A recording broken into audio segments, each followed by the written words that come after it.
The following program contains the opinions of the host, guests, and call-in participants. These do not necessarily represent the views of this show's distributors or sponsors.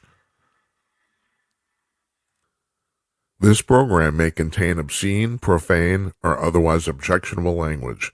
Viewer discretion is advised.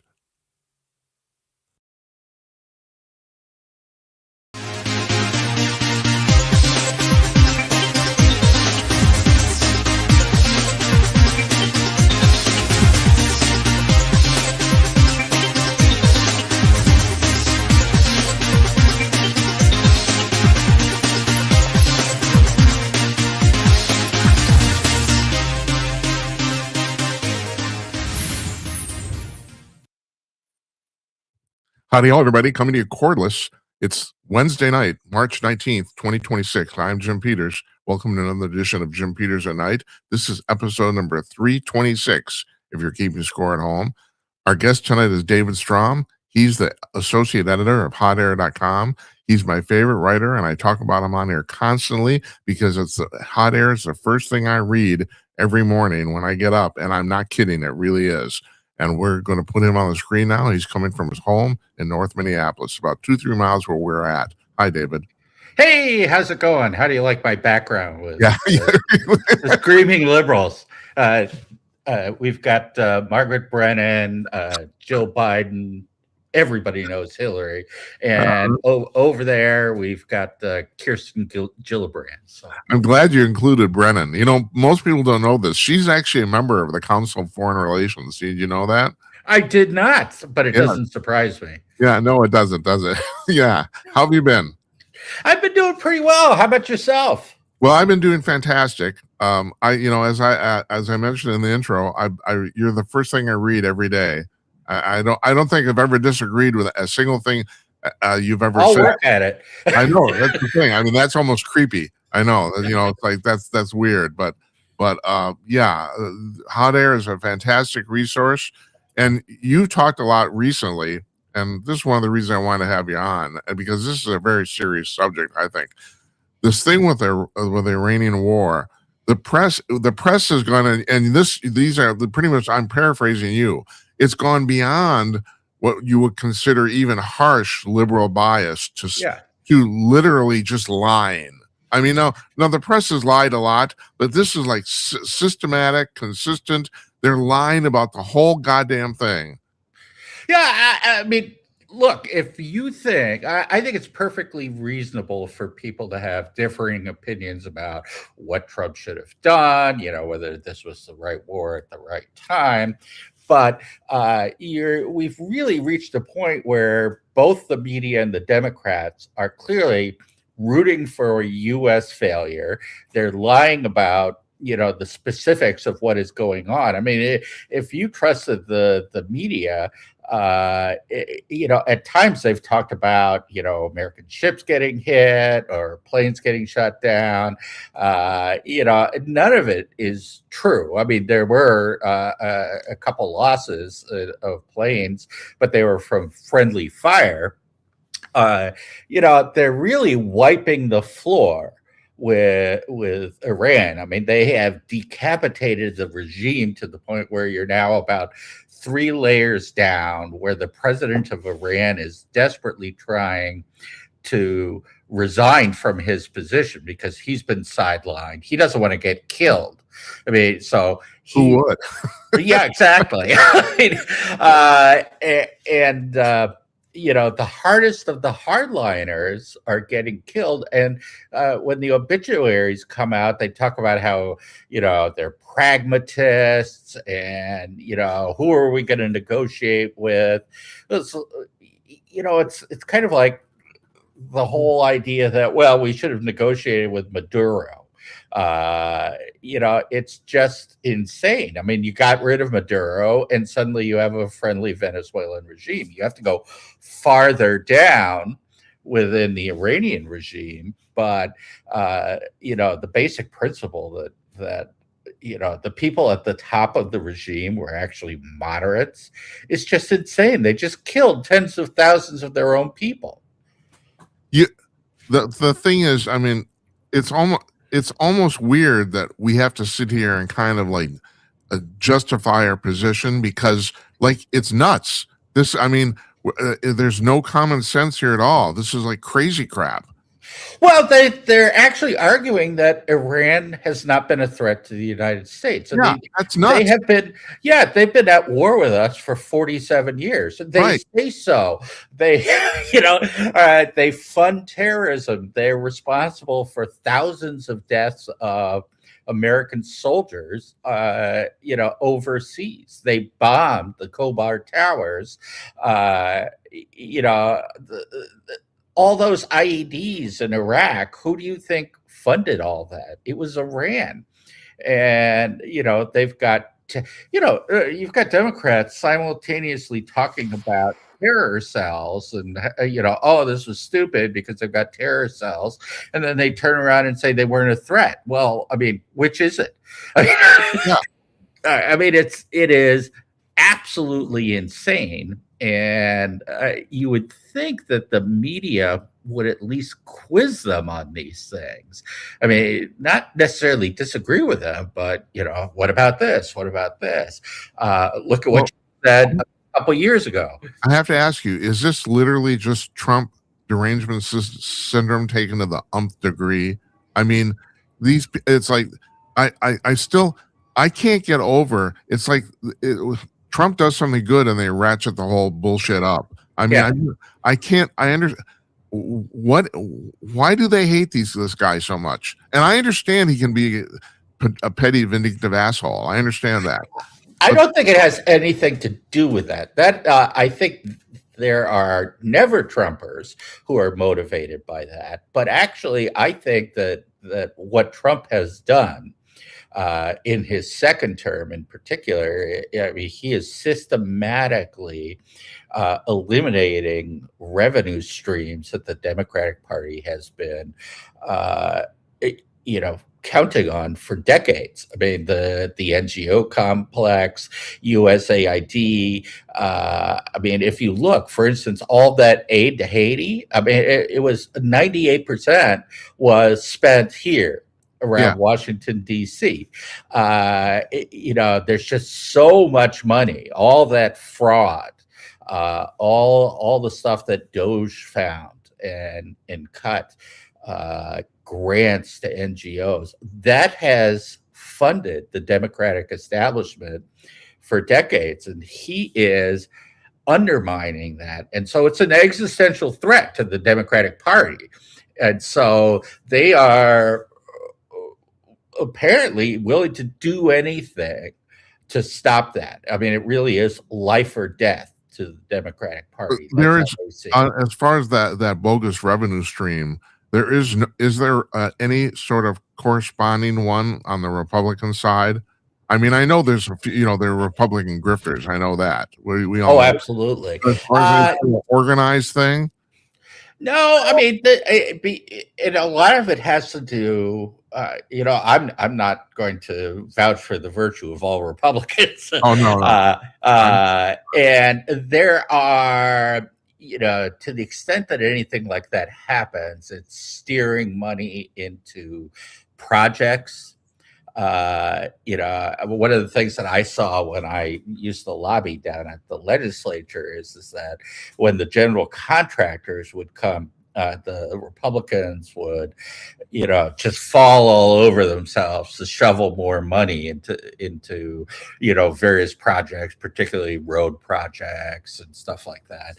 But Republicans do not have an NGO complex that can wash the money in the way that the Democrats do. Right. And I don't think that the Republicans, there's no corresponding ability to commit what looks now like trillions of dollars of fraud through various Medicare, Medicaid programs. I mean, we certainly have seen it in Minnesota here, where you just get so much fraud. I mean, tens of billions of dollars of fraud under the Waltz administration, and it is. more than half of all the hospices in the entire country are in Los Angeles County. And that's because it's funded through Medicaid.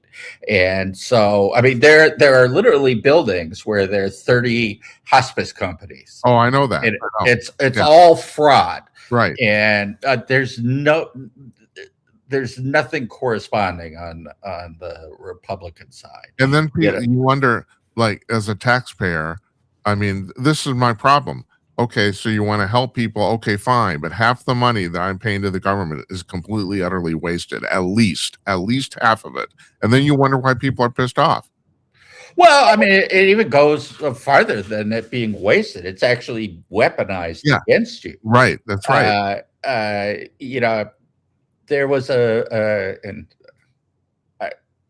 the details I forget, but there was a welfare program. I think it was for the homeless in California, where like something like 98% of the money went to voter registration. They were going out to homeless people, getting them to register to vote. They also used some of this money to pay for petition campaigns where they actually have lists where they recruit homeless people and tell them, sign your name.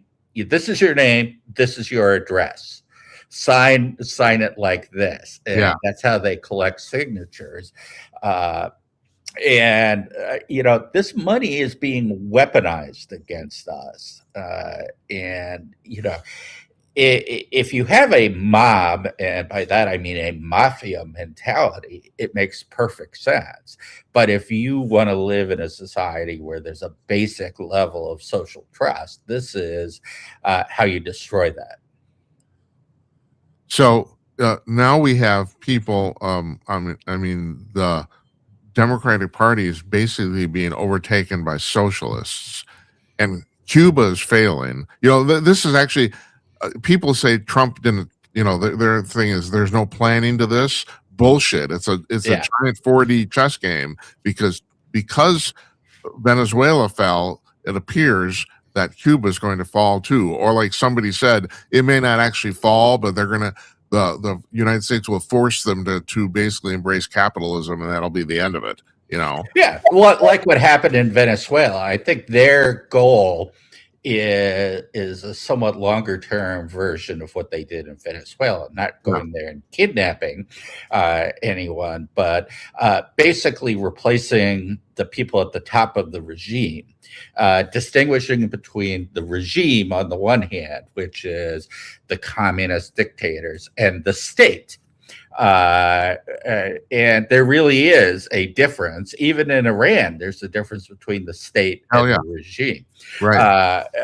Which is why you have these parallel institutions. You have the police, and then you have the besieged, and the besieged are the regime thugs, whereas the police deal with basic police stuff. You have the army, and then you have the IRGC. Well, you've brought up in your writings that it appears that in the last couple of weeks, the power has gone away from the theocrats and to the military in Iran, right? Because the theocrats have been wiped out, basically, correct? Yes. Oh, absolutely. And in fact, there's no question that Khamenei the Younger was installed by the IRGC, and I call it the Joe Biden strategy. Have a weak or brain dead person at the top. But you said this. I mean, here's a problem. You've been on for quite a while, but I quote you in every other monologue I do about the fact that you said, and you're absolutely right, it's very convenient to have a dead guy do it because you can't kill him. Exactly. You can't kill him, and no one can contradict him. You just come out and trot out with a written statement. And so it gives the veneer. Forgive me for interrupting you, but the best information I have now is that he probably is alive, but extremely critically injured, and he might not even know what's going on. Correct? Yeah, I think right now it's almost irrelevant whether he's Yeah, alive or dead or anything. I mean, it matters to him, obviously, right. but for the state of the world, it matters not at all. I mean, it's the IRGC that runs things, and really the basic question that's unanswered is, how long can the regime hold out with its base fracturing? And we don't know the answer. I mean, it could be forever. I Yeah, mean, not forever, but I mean, Trump and Netanyahu have pursued a high risk, high reward strategy of just systematically going after the instruments of state power in Iran and the leadership of the regime, while leaving the infrastructure of the country still there. So you go after the military, you go after the militias, you go after the leadership, and you just keep knocking those things down. And with the goal of leaving the basic organs of the state and the economy there for the recovery. But the regime itself basically decapitated. And transplant new leadership in. It's a brilliant strategy. It's also one that has never really been tried before. Well, the other thing is, do you think maybe it has been tried because the reason we can actually do it now is because of higher technology? I mean, Oh, absolutely. I mean, like somebody pointed out, we used to in World War II, we just dropped bombs nilly. Yeah. Now we can not only target a building, we can target a room in a building. Oh yeah, no. There's an apartment building. I forget. I think it was in Lebanon, where the IRGC rented an entire floor, but they put everybody in one room, so to maximize, the difficulty of getting any or all of them. Yeah. And there's a photograph of this building where there's just a hole right there. The entire rest of the building is standing, no damage to anything, but that particular room was destroyed. Yeah. And what were you writing about this today or somebody else? I read this morning about the fact that the Space Force, which of course Trump started, has been absolutely instrumental in the targeting because of the satellites. They're tracking everybody and everything, so they know exactly where everything is from space. Well, and I think people, there's going to be a story that gets told sometime about how instrumental SpaceX and Starlink have been. Now, I mean, technically speaking, the military doesn't use Starlink, but there is a parallel Starlink for the military. Mm-hmm. And I did write briefly about this, the new Shahed drones, the clones that we did. One of the things that we did was we installed little mini Starlink terminals on them, right, and turned them into first-person drones. Did you run the photos? I saw photos of it. There's little plates on, right? The little Starlink plates on them. Yeah. Yeah. So it's not you launch it and fire and forget, and maybe it hits and maybe it doesn't. You can actually maneuver them, use them to pick out targets as they're going, rather than just say go to these coordinates. And it's just a tremendous force multiplier. I don't know how many of those they had, but that's the sort of thing where you can turn a cheap. I don't know what happened. Lost your background. Oh, too bad. My green screen, yes. But a cheap but modestly effective weapon into something where you probably doubled its effectiveness. They still can be shot down pretty easily, but at $30,000 a pop for the United States, I mean, it's just. It's basically the equivalent of a JDAM. Yeah, right. And which we throw, but this you don't even have to put an airplane out there. So, I think that the technology that they have been able to use has fundamentally changed the picture. Yeah. And we'll just have to see whether the strategy works or not. I mean, that's still up in the air. And, until and if the regime collapses and gets replaced, we won't know. But at this point, they're almost running out of targets, though, aren't they? I mean, it's like they've destroyed like 95, 98% of the missile launchers or something like that, haven't they?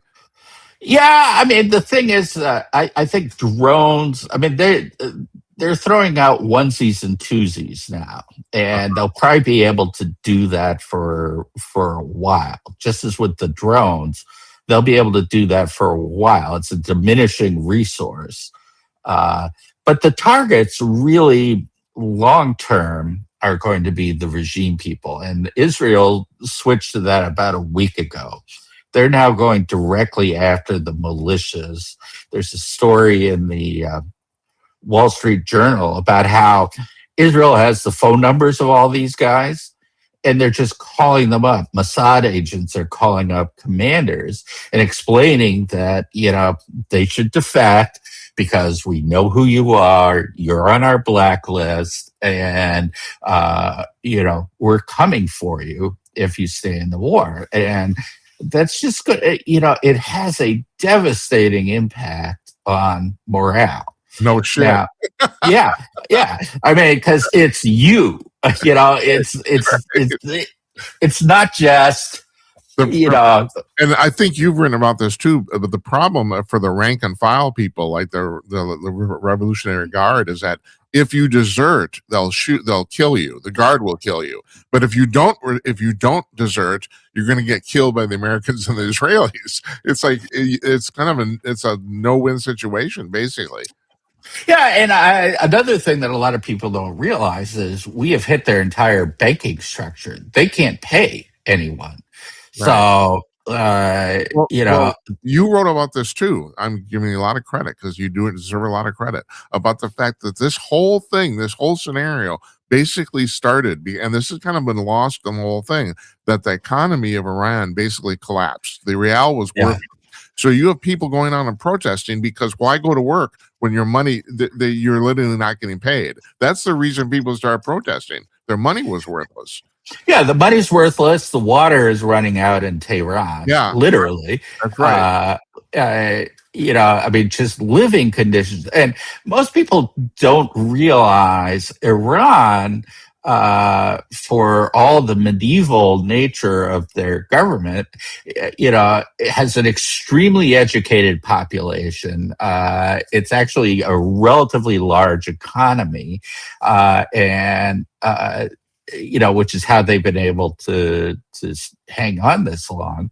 And so, it's not Afghanistan. No, where people are, if you see, photographs or videos of Tehran, it's a big, beautiful city. Yeah. The Persian people, I mean, it really, look at photographs and videos from when the Shah was there. I mean, it was, like a middle American place. Right. I just saw a picture recently, side by side of 1975, a bunch of college girls in Tehran. They look like just Western women from any college in America. And then 50 years later, all the women are wearing black hijabs, And the fact that I could say, well, why did you put up with this? But, you put up with it because you're going to die if you don't. Yeah. That's an unfortunate thing. It's the same thing. I mean, you could ask the same thing about East Germany or Russia or Poland. Poland has now surpassed the GDP of Spain and the GDP per capita of Spain. Mm-hmm. The potential was always there. It's just that communism was holding it back. But as soon as you got rid of the Soviets, things started looking up. But what happened to Europe? I mean, I'm going to use a vernacular here. These people have become pussies. I mean, Spain and Germany's completely gone to hell. That's like, and They shut down their nuclear reactors. Now, you and I have talked about this before, and this is one of the few things I feel really strongly about. There's no human caused climate change. And I had Patrick Moore on the show. It's still the single most watched episode of the show ever. And he said, I asked him, do you regret anything about being in Greenpeace? You know, he's one of the founders. And he said, yeah, I regret not promoting nuclear power. He said, you know, it's like at this point, there were maybe 50 years ago, there were downsides to nuclear power. There aren't anymore. We've pretty much solved. They blew them up in Germany. I mean, literally blew them up. They did. So they had all these nuclear power plants, and you're right, they exploded them. And now they're screwed. And how stupid do you have to be to do that? Especially because there's no, even if you're going to buy the fact that carbon is bad, which it isn't, these things aren't outputting anything. There's no, you know, that's the thing. I mean, that's exactly what Moore was talking about. There's no downside to nuclear power. And yet, it's terrible because we say it is. I don't know. It's just... Well, Friedrich Merz, the chancellor of Germany, said, well, gee, you know, we probably shouldn't have done that. It's like, well, you just did this last year, blew up one of them. And then Ursula von der Leyen, who runs the European Union, you know, she's a dominatrix in her spare time. You know that. Yes. Absolutely looks it. She called it a strategic error to divest. It's like, yeah. You know, we told you this. I mean, that's the thing that's so unforgivable is all of this was easily known. I mean, there was no secret to any of this, you know, and they intentionally destroyed everything. And now they're saying, yes, now we have to fix it. No, not you. You're always wrong. Always, 100% of the time. Just as, you know, in Trump's first term, he told them, do not become dependent upon Russian gas. You know, you are going to be in deep, deep trouble. And they laughed at him. They literally laughed at him. You could watch the videos of them chuckling. And then, of course, Russia invades Ukraine, and they're all suddenly totally screwed. You know, energy prices in Germany and the UK and in much of Europe are the highest in the world. Yeah. I mean, which is why Germany is deindustrializing. I mean, it's just shocking. David, you almost have a thing here. It's almost like an epidemic of worldwide stupidity. Like, I don't understand. And I am starting to think, you know, so getting back to the thing about the fact, you know, that there's people in America, like I think the last survey I saw, 37% of the American public think socialism might be a good idea, that maybe we should try that. There's almost like, it's almost like an epidemic of craziness. I don't quite understand. Well, it's a product of, you know, what the communists call the long march through the institutions. That really began, the idea was formulated in the 1930s and 40s when the communists realized they were never going to have a revolution in the advanced capitalist states.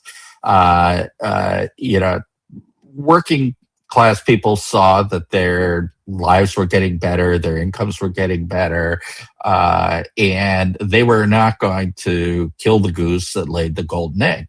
And so, you know, there were members of what the Frankfurt School, which was communists in Germany in the 20s and 30s, who were trying to figure out, so how do we get communism in the advanced countries? I mean, you know, it's one thing to take over Russia, which was a backwards, you know, I mean, really, I mean, people were slaves in Russia, you know, the serfs. Those are slaves, you know, up to the revolution. And, you know, the place had remained for a long time, just a rundown mess. And so you can make an argument that it still is. I have a couple military historians on this show, Michael Letts and Jonathan Lockwood. They come on regularly, and both of them have said, you know, people don't need to realize is that the Russian army is still using donkeys. Oh yeah, yeah. No, I mean I never thought that once Ukraine stopped Russia from reaching Kyiv. So within a month of the start of the war, it was like the Russians are dead. They're a paper tiger. Yeah. And so they come, they roar, and everyone runs away and lets them take over. But as soon as they have to fight, it's a total disaster Right. for them. I mean, the one way that they win wars is they just don't give up. It's essentially they throw people into the meat grinder. Right. But anyway, the long march through the institutions is pretty simple. These were all professors to begin with, the Frankfurt School. And they said, well, let's take over the cultural institutions rather than go for politics, take over academia, the intellectual realm. And then it will filter down to the point where, we train the people who become the teachers of the kids, who then rise up and start taking over corporate America and eventually politics. And that is exactly what has happened. It's been a decades-long project.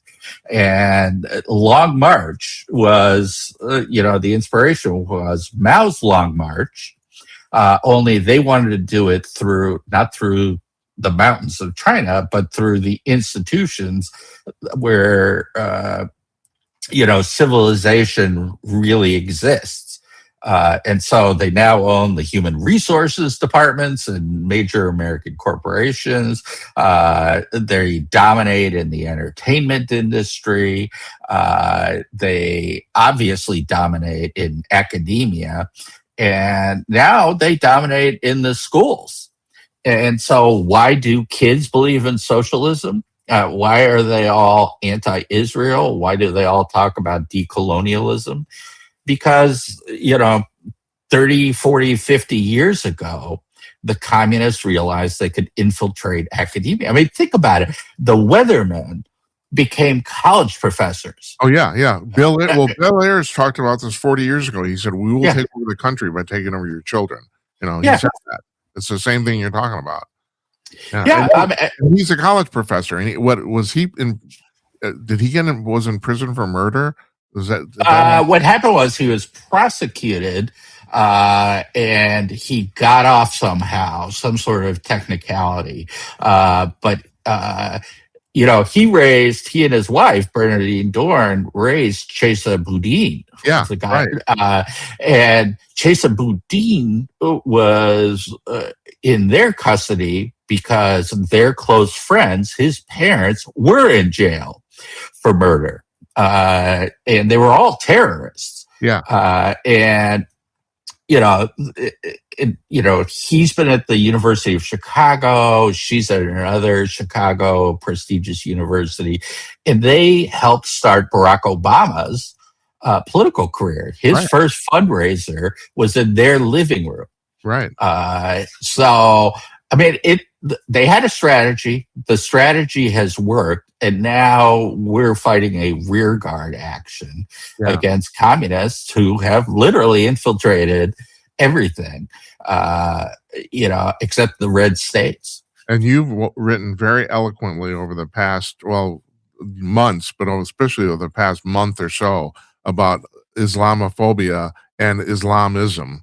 I had Rabbi Michael Bartley from Los Angeles on last week. And he said, I thought this was really prescient. He said, people have to understand that the average westernized Muslim, who just basically prays and goes to not synagogue, but you know what I mean, temple, is actually the minority. He said people have to realize this, that it's that what we consider the radicalized Muslim is actually the majority position in that religion and in that culture. And I Oh, thought, I think that's absolutely right, and that's particularly true in the recent immigrants. A lot of the older Muslim immigrants were fleeing what they saw as sort of radicalized states where they didn't fit in. But the recent ones, the ones that particularly Biden let in, are all radicalized. I mean, and I have just hundreds of clips of Muslims in Europe, Muslims in the United States, very openly talking about their intent to take over oh yeah, Europe and the United States, and they're going to impose Sharia law.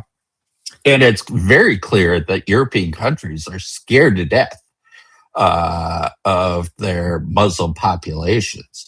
yeah, but the Brits seem to have. It's like the Labour Party in Britain did the same. They encouraged them. They assumed they would be their voters. Yeah, and now well, they have to. They've turned on them. Or they are in the process of it anyway. Yeah, well, I mean, it's there is a red-green alliance, sort of a new one. The old red-green alliance was the environmentalists and the communists. Now it's the communists and the Islamists, which is how you get Queers for Palestine and all of that.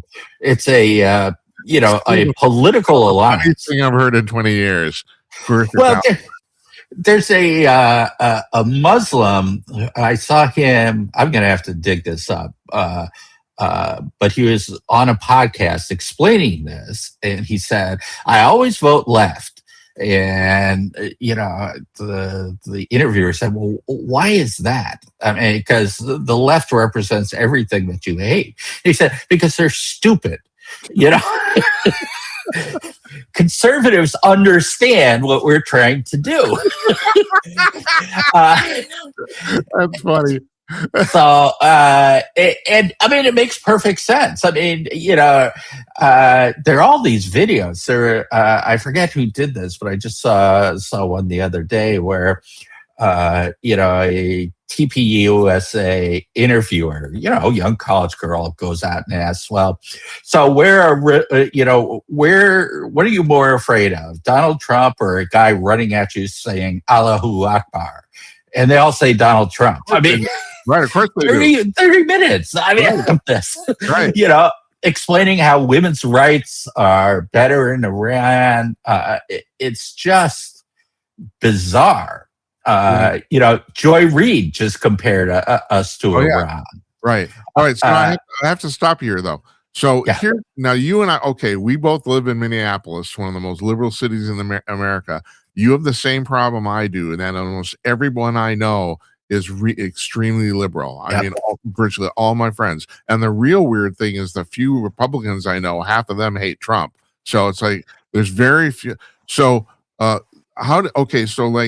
people like I have conservative friends who still read the New York Times, and they may not think it's gospel, but they still believe it. And so getting full circle here about the fact that, all right, we're being lied to through their collective teeth.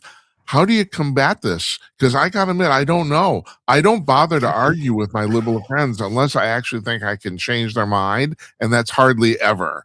Yeah. I struggle with this. I know you do. That's the reason I brought it up. Yeah, I struggle with it a lot. I write a lot about what I call the Pravda Media. And in some cases, it's actually worse than Pravda. I mean, it's just sort of shocking. I mean, the other day I wrote a piece on Opposite Day because everything that I read was the opposite of the truth. I mean, it wasn't spin.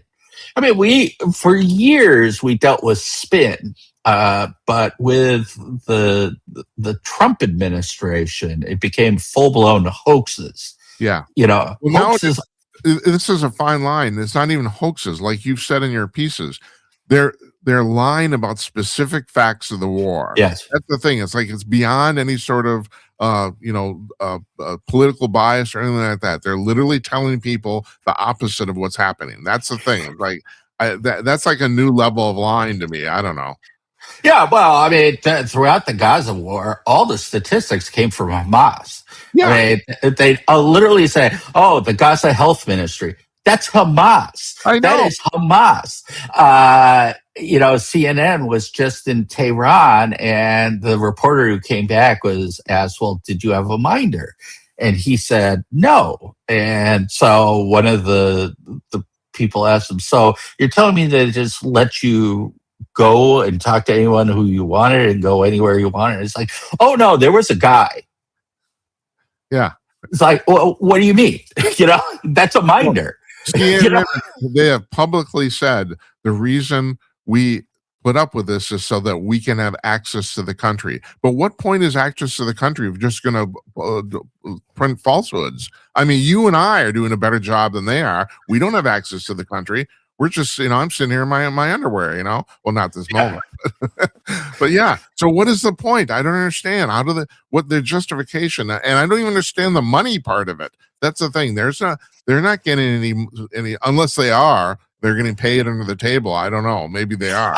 I doubt it. I mean, the thing is that there is this, I just keep on calling them the transnational elite, the people who, like rule by technocracy.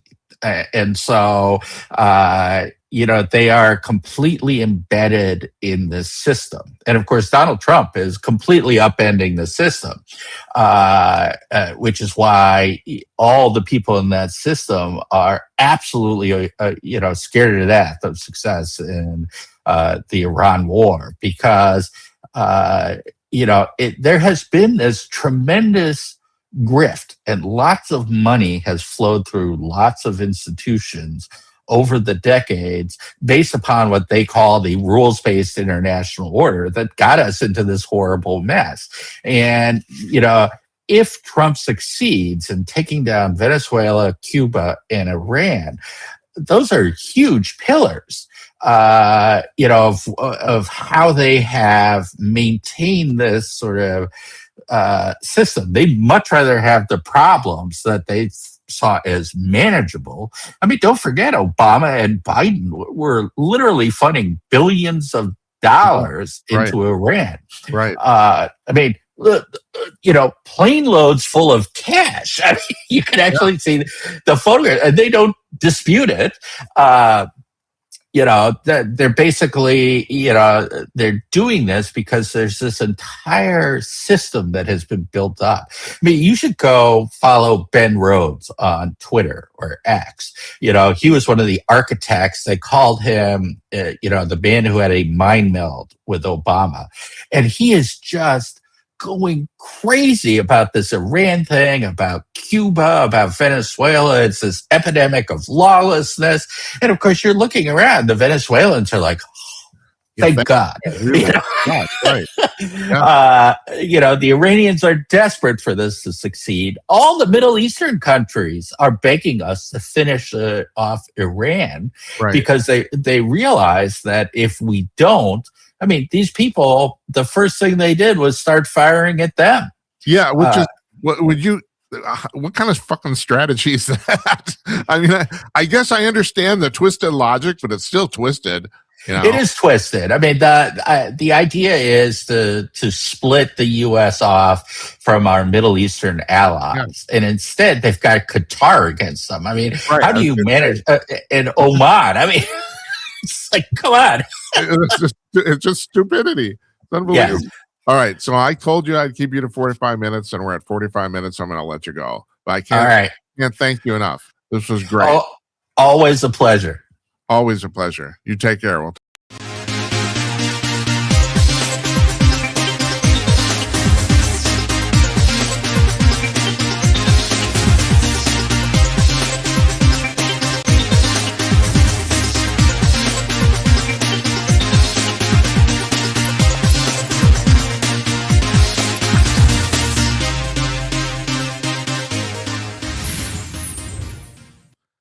Thanks to David Strom from hotair.com. Now, I'm not kidding. I don't shill for these people. They're not paying me or anything like that.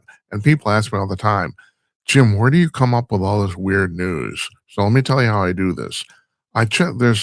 there's about half a dozen major news sources I check several times every day. And hot air is one of them. Matter of fact, I was not kidding when I said, I can't remember if I think I said that on the air about the fact I told David that hot air is the first thing I read every single morning. It's true. Him and Ed Morrissey, the editor there, Beige Wellborn, they got it going on. So I really suggest you check this out. It's fantastic. It's a Salem media property. It's one of the townhall.com properties, which I think there's 5 or 6. The other one I read on a regular basis every day is Red State. That's also a hot, and our old friend Jennifer Oliver O'Connell writes for them. Susie Moore, the deputy editor, she's been on the show before. We've had these people on. I just think these are just fantastic properties, and you can't go wrong with any one of them. There's townhall.com, PJ Media. They're fantastic, but David also lives in town here, as I think you gathered from that interview. That'd be Minneapolis. So, and amazingly, even though I've been talking to him for several years, we've never met face to face. Although we swear we're going to have a get together for a beer this summer. Not now; it's too cold. So tomorrow night, our guest is going to be Katie Asher. Now, her name may not be familiar to you, but what might be familiar to you is something, a podcast called the Telepathy Tapes, which she was involved in. It was the #1 podcast in the United States in December. And she's written a book called, and the book is called, hold on a second, I gotta check. The book is called The Book of Heaven. It's about her severely autistic son, Houston, who's now, well, he's in his 20s now. But there's a contention that he might be telepathic. And after other people, legitimate scientists have looked into this, they're starting to think that maybe other severely autistic people are telepathic too. I don't know if this is true or not. I do know that through a letter board, basically, Houston has been able to communicate now his thoughts. And as I always thought, there's a real person locked up in there. And they're just, and a lot of reason for the acting out in violence is the frustration of the fact they can't communicate. But anyway, we're going to be talking to her about what's going on there. That's going to be really fascinating. It's kind of my wheelhouse. So I kind of like that sort of stuff too. So in the meantime, this is the Snooze News for March 18th, Wednesday. First thing, and speaking about the fact it's too cold here, on the west coast of the United States, it's going to be too hot. They're predicting record temperatures, especially for March in the next few days. And the reason I'm bringing this up is because I have a headline here from the Daily Mail. Let me actually read it off the article here. Hold on a second. And the headline is, millions told to stay inside for 82 hours as life-threatening temperatures spark urgent advisory. Okay, that's the headline. It doesn't get to 100 degrees in Los Angeles several times a year. And the reason I'm bringing this up is because it's the pussification of America. This is the thing.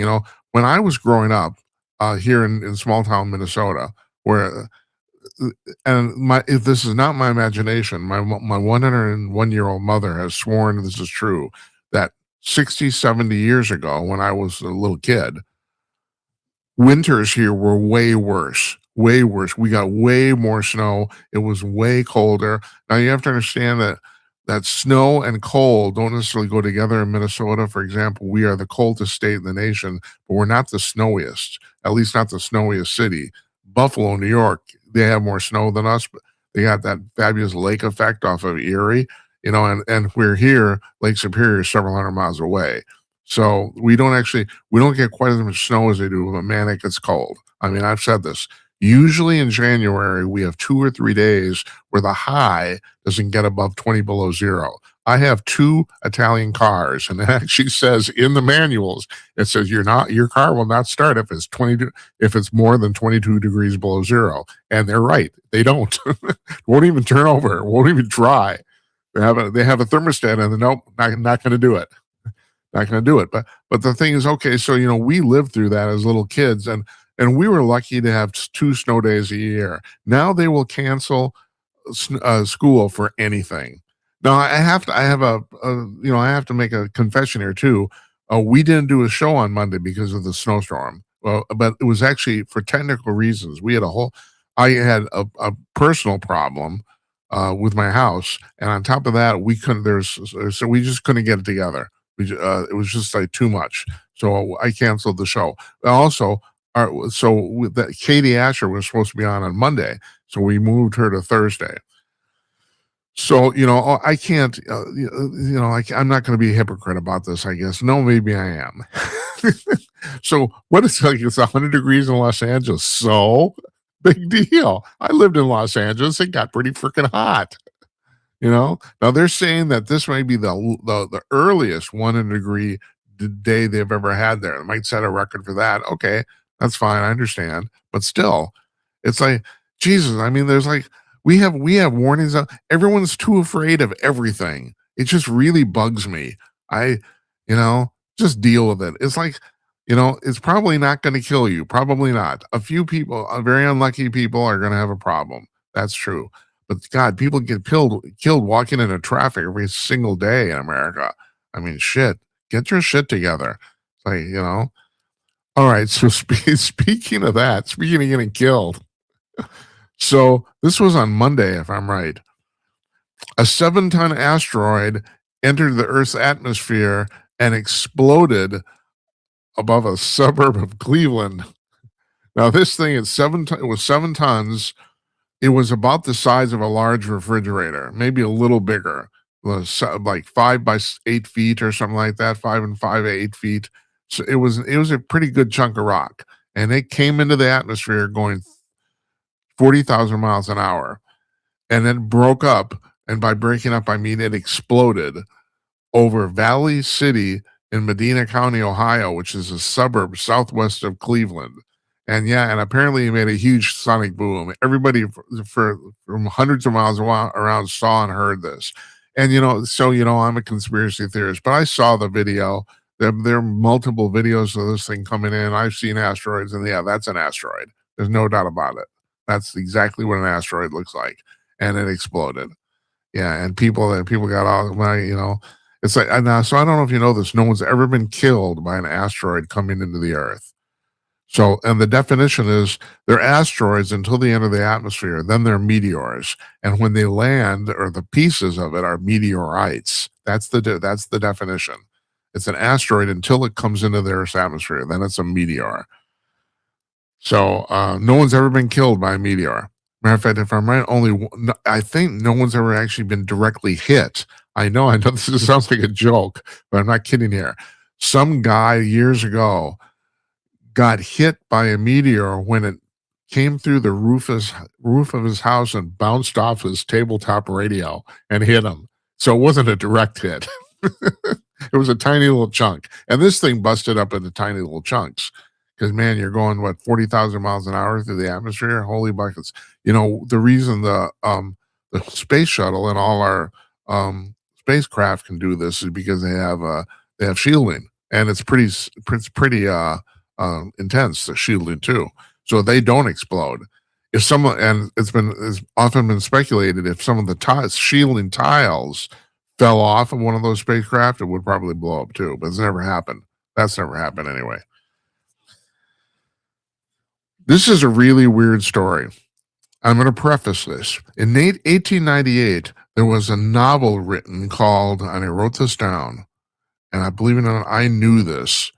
I knew about this before I read the story. The novel was called The Wreck of the Titan. It was written by Morgan Robertson in 1898.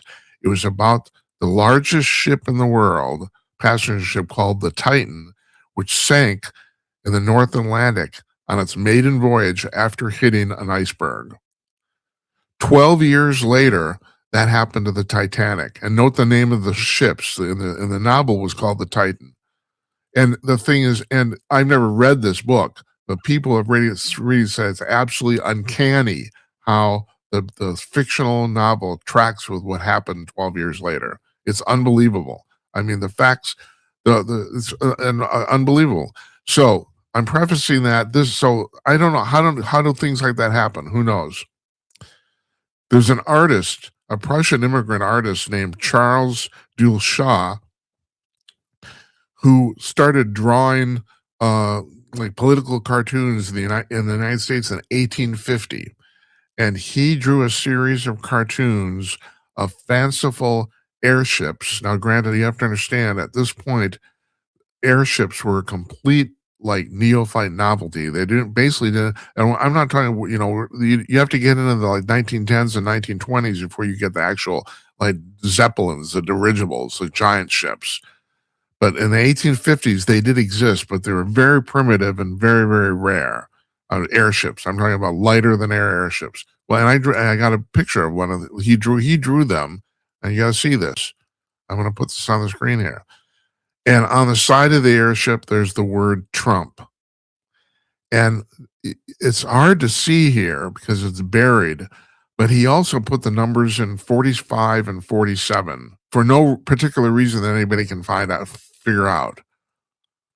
He drew several of these pictures with the word Trump and 45 and 47 on them. This is in the 1850s. What the fuck? Really? It's like, and then like I'm talking about this novel about the precursor of the Titanic.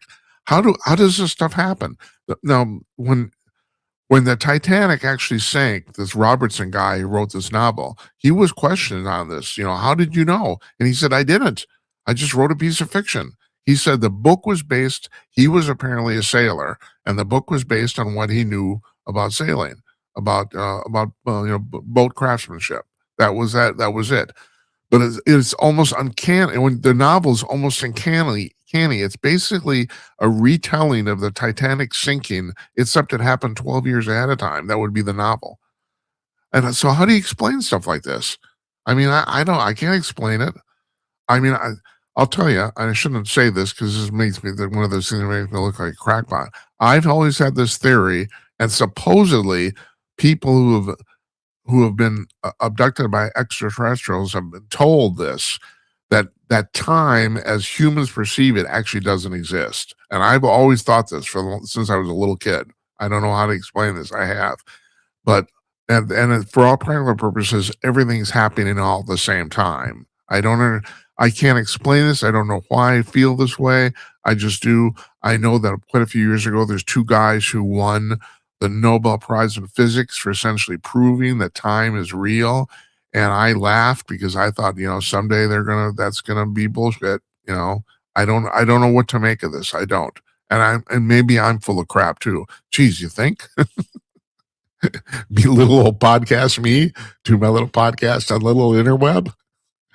You think I'm full of shit? Yeah, I bet. Okay, all right. We'll pull this off the screen here. Yeah, it's like, who can explain this stuff? Then this happens regularly. Now I just read that the University of Virginia, where they have a paranormal center, they have started now to really study precognition. That is, people who seem to be able to predict the future ahead of time, either occasionally or consistently. And so I could make an argument if you can predict the future at a time, that means you've perceived it. And if you've perceived it, that means it's already happened. That would be my logical train of thought there. But, like I said, I'm just a guy on the interweb doing a little podcast. That's all I am. And finally, speaking of that, Christopher Mellon, the former Deputy Secretary of Defense of the United States, he has said, now we've been talking about this. I pretty much bring this up on every Snooze News about the fact that Trump has now said they're going to release the quote unquote whatever UFO files they have, the government. But Mellon has said, and I've heard other people say this too, that the government has photos of UAPs or UFOs that are way, way better than anything they've showed the public. Very, very clear photos of spacecraft that are not ours. And he said, matter of fact, his quote was, "It's nothing like we had built," So yeah. So now tomorrow I'm going to talk about. I'm giving you a little pre-teaser here for the Snooze News for tomorrow. We're going to talk about the fact that the federal government has registered a few domain names regarding extraterrestrials that are very, very illuminating. Domain names are where websites are put up. Like this is jimatnight.com. So, and they were registered by the federal government. So, we're gonna do that, talk about that tomorrow. I do want to address one thing here regarding this thing that Melon's talking about. And I've been, I read a lot about this stuff every day. Oh, I never even talked about this. So I read about a half a dozen news sources several times a day, the same half a dozen or so. But I check in with about 100 different news sources about once a week. And that's where I get all these crazy stories. And people constantly ask me this, where do you come up with these crazy stories? I read the thing is, a lot of these things are blogs, and they don't even update every day. So it's not even worth going there every day. And of course, who would have the time to do that? I mean, I'm spending 4 to 6 hours every day doing this. I mean, I don't mean doing the show. I mean, just reading and going through the news. So, but the thing is, a lot of these places they come up with really, really amazing stuff. There's a lot of people doing a lot of cool things. And conversely, like David Strom was talking about, there's a lot of people in the mainstream media doing real crap. Just total. I mean, I don't, at this point, I don't see why you would read a mainstream newspaper. I can't think of a single one that's any good. No, I can. The Wall Street Journal, maybe, and the Epoch Times. That's it. And people say, well, the Epoch Times is for conspiracy theorists. Well, there you go. I guess I'm one of those. Those are the only two newspapers I think that are really worth the trouble anymore. Everything else is online exclusively, and there's more and more newspapers every day that are canning their print publications, which is unfortunate because I've talked about this before. Amazingly, ads in printed newspapers are still highly effective, and that's the reason they're still printing the newspapers, because they can charge a premium for them. It's really weird how that works, but they are. You run an ad for your business in a printed newspaper. I'm not talking about online. I'm talking about print pulp, and you will get a response. Whereas online, the reason every single news source is begging for subscriptions is because after 30 years, and I figured this out 25 years ago, that display advertising on the internet doesn't work. So it does if you're a search engine. If you're actually looking for something and you type something in a search box and you get an ad, well, that's similar to your search. Yeah, that's the reason Google has so much money. But a regular display ad on a page, no, doesn't work at all. And you probably know that too, because you never click on who clicks on them. I'm online for 4 to 6 hours a day, and I maybe click on half a dozen of those ads at the very most every year. I probably click on one every 2 months. So I brought that up because the thing is, I'm doing a lot of reading, about this, all this stuff with the UFO thing seems to be coming to a head, and there's a lot of people that are basically fighting this. They don't want to admit that ET is coming to Earth, and I told you this. I know this for a fact. ET is coming to Earth. I know that. Now, where they come from, how long they've been doing this, what their motive is, what their agenda is, I have no idea. That I don't know. I have some guesses, but I don't know. But whether they're coming here, I know. At this point, that's a given. So I think the reason and I was reading, I can't remember, was it who, I read an article where someone said this, and they basically confirmed, they were basically mirroring what I was saying. And that is, humans don't want to admit that there's a life form somewhere else that's more smart, more intelligent than us, and it's ego. They do. It scares people to know that there might be a life form superior to our own in terms of intelligence or technology, and also it's ego that for millennia, as long as we've existed, we've been the top dog on this planet or in the universe, really. And that's going to change. We're going to find out that there are people smarter than us. So I don't know what to say about that, except that it does kind of confirm the idea that a lot of people have had for many years, including people in the U.S. government, that humans might not be ready for this. And I've said, I've talked about this before. My friend Jazz Shaw, who died in October of 24, he was a UFO writer, and he would come on the show regularly. The only thing we ever disagreed on is whether whether the public was ready for this, and he thought for sure. And I said, well, no, the American public maybe is, but the rest of the world, I don't know. And of course, if we not announce it to ourselves, we announce it to everybody. I don't know if the rest of the world's ready for it. It's like this is going to be really this is an interesting path we're going down. So anyway, I'll talk more about this tomorrow. I told you that supposedly people say that the president is going to make an announcement on July 9th. And Laura Trump, his daughter-in-law, she has said publicly that the speech is already written. So that she would know. So that's our show for tonight. Katie Asher tomorrow. Check this out. This is going to be a fascinating discussion. I'm really looking forward to talking to this woman. I want to thank David Strom again. Really, just a great writer. Check him out on hotair.com. Great conversation. Thank you, David. Really appreciate it. I appreciate you watching very, very much. Thank you. Good night, Uncle Donnie, wherever you are. And good night to you, wherever you may be. We'll see you tomorrow night with Katie Asher, everybody. Take care.